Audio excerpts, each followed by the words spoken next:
Assalamualaikum warahmatullahi wabarakatuh. Waalaikumsalam.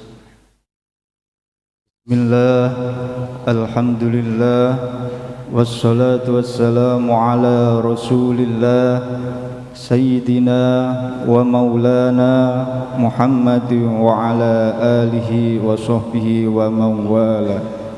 Amma ba'du, hadratal muhtaramin, para kiai, para asatid, para bapak ibu jamaah salat subuh Masjid Al-Jami' Sunan Legowo. Syukur alhamdulillah dumateng Allah Subhanahu wa taala injing menika kula lan panjenengan sedaya angsal nikmat hidayah saking Allah Subhanahu wa taala sehingga kita semua dapat melaksanakan sholat subuh kanthi berjamaah. Sholawat ugi salam mudah-mudahan tetap tercurahkan kepada junjungan kita Nabi besar Muhammad sallallahu alaihi wasallam, Nabi penuntun umat, sehingga kita semua tidak tersesat. Para bapak ibu ingkang minulya, berbuat baik kepada orang tua adalah sebuah perintah dari Allah Subhanahu wa taala sebagaimana firman-Nya, wa qada rabbuka alla ta'budu illa iyyahu wa bil walidaini ihsana. Bahwasanya Allah memerintahkan kepada kita untuk beribadah kepadanya dan juga berbuat baik kepada kedua orang tua kita.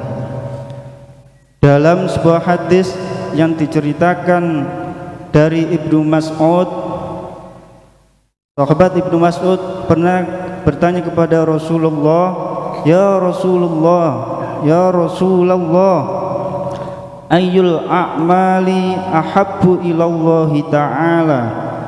Amalan apa yang dicintai oleh Allah Subhanahu wa taala? Qala as-sholatu ala waktiha. Nabi menjawab, yaitu sholat yang dilaksanakan tepat waktunya.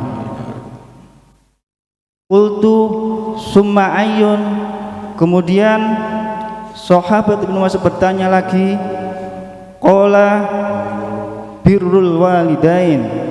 Rasulullah menjawab, yang kedua yaitu berbuat baik kepada orang tua. Qultu summa ayyun. Kemudian sahabat Ibnu Mas'ud bertanya lagi, amalan apa lagi yang dicintai oleh Allah? Qala al jihad fi sabilillah. Rasul menjawab bahwasanya amalan yang dicintai Allah yang ketiga yaitu berjuang di jalan Allah.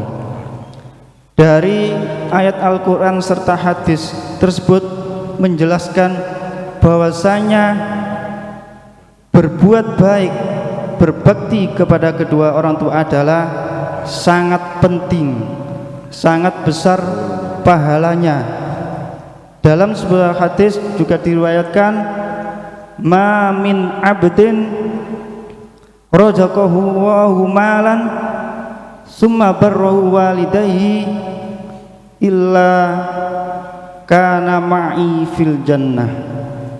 Barang siapa yang diberi Allah rizki, kemudian dengan rizkinya tersebut dia mampu membahagiakan orang tuanya, dia mampu menjadi kebanggaan orang tuanya, maka pasti dia masuk surga bersamaku, bersama Rasulullah. Ini jaminannya birrul walidain ini tidak hanya masuk surga tetapi masuk surga bersama Rasulullah. Kemudian sampai kapan kita melaksanakan birrul walidain ini? Sampai akhir hayat kita.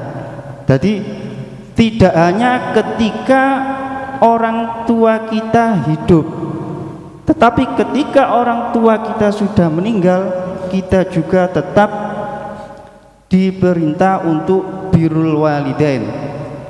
Ketika orang tua kita masih hidup, ketika kita mampu untuk memberikan sesuatu yang dapat membahagiakannya, maka kita berikan sesuatu itu. Tetapi ketika kita tidak bisa memberikan sesuatu, paling tidak hendaknya kita tidak membuatnya kecewa. Paling tidak kita tetap bisa berkata dengan yang halus, tidak sampai mengecewakan keduanya. Terus di dalam sebuah hadis diterangkan bahwasanya cara berbuat baik kepada orang tua ketika orang tua kita sudah meninggal itu bagaimana? Yang pertama adalah ketika orang tua kita sudah meninggal, cara birrul walidainya, cara berbaktinya adalah yang pertama dengan cara mendoakannya. Pun ngantos supe mantun sholat 5 waktu, paling tidak niku kita mendoakan orang tua kita. Rabbi ufirli wali walidayya warhamhuma kama rabbayani shaghira. Terus apa malih yang termasuk birrul walidain ketika orang tua kita sudah meninggal? Yang kedua adalah dengan cara memintakan ampun keduanya. Ketika kita sholat berjamaah, kita selalu ketika wiritan kita sudah memintakan ampun kepada kedua orang tua kita. Astaghfirullahaladzim li wali walidayya. Itu termasuk kita memintakan ampun kepada orang tua kita. Kemudian cara berbakti, cara birrul walidain yang ketika orang tua kita sudah meninggal adalah melanjutkan amal kebaikan orang tua kita ketika masih hidup. Ketika orang tua kita masih hidup, sering beramal soleh seperti memberi sedekah takjil di bulan Ramadan. Maka kita sebagai anaknya ketika orang tua kita sudah meninggal, kalau kita mampu untuk melanjutkan, maka lanjutkanlah kebaikan tersebut. Kalau orang tua kita ketika masih hidup suka memberikan wakaf atau memberikan makan anak yatim, maka lanjutkanlah kebaikan tersebut. Kemudian cara berbakti kepada orang tua ketika sudah meninggal yang keempat yaitu dengan cara menyambung pertemanan orang tua kita. Teman-teman orang tua kita, kita tetap menyambungnya, kita tetap memuliakannya agar orang tua kita merasa senang dengan pertemanan yang dilanjutkan oleh anaknya. Kemudian yang kelima yaitu cara berbakti birrul walidain kepada orang tua ketika orang tua kita sudah meninggal. Yang kelima yaitu dengan menyambung silaturahim dengan sanak famili keluarga orang tua kita. Pun ngantos ketika orang tua kita sudah meninggal, maka jalinan silaturahmi ini putus.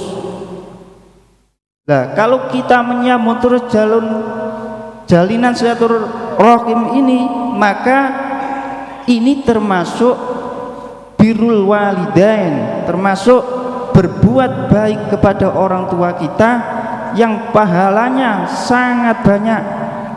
Tidak disebutkan di dalam sebuah hadis berapa beda dengan sholat.